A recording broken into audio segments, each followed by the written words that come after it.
আজি 5 জুন বিশ্ব পৰিৱেশ দিৱস উপলক্ষে মই এটা গছপুলি ৰোপণ কৰিলোঁ। গছপুলি ৰোপণ কৰাৰ পিছত গা পা ধুই চাহ বনালোঁ, চাহ তাহ খাই ল'লোঁ। চাহ তাহ খাই উঠি মই ড্ৰেছ চেছ কৰি ল'লোঁ। ইয়াত দেখিছেনে বাইকৰ চাবি ল'লোঁ, ড্ৰেছ চেছ কৰি উঠি মই চেণ্টাৰত গ'লোঁ। আজি চেণ্টাৰত ভোগ আছিল, দেখিছেনে ইয়াৰ ভোগ। চেণ্টাৰত যে ভোগ টোগ খালোঁ, ভোগ টোগ খোৱা হোৱাৰ পিছত মই ফাৰ্মাচীত গ'লোঁ। যাওঁ যে ফাৰ্মাচীত কাষ্টমাৰ আহি ৰখি আছে, এনেদৰে এটা দুটা কাষ্টমাৰ আহিল। কাষ্টমাৰক যি মেডিচিন লাগে মই মেডিচিনবিলাক দিলোঁ। দেখিছেনে এখন প্ৰেছক্ৰিপশ্যনো লৈ আহিছে। তাৰপিছত বেলিকা আহিল, বেলিকাৰ বোলে ঠেলাখন দাঙি দিব লাগে। বেলিকাৰ ঠেলাখন দাঙি দিলোঁ। বেলিকাৰ ঠেলাখন দাঙি দিয়া হোৱাৰ পিছত বেলিকাই এটা দুটা বস্তা আছিল, সেই বস্তাবিলাক ভিতৰলৈ নিলাক।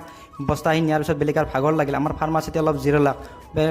ফাৰ্মাচীত জিৰাৰ পিছত বেলিকাৰ টোপনি আহি গ'ল। তাৰপিছত মোৰ এটা দুপৰীয়া নিমন্ত্ৰণ আছিল, দুপৰীয়া নিমন্ত্ৰণটো ৰক্ষা কৰিব গ'লোঁ। যাওঁ যে আমাক চাহ খাব দিলাক। চাহ খোৱা টেবুলখনত কিবা এটা ভাল লাগে। তাৰপিছত ভাত খাব দিলাক।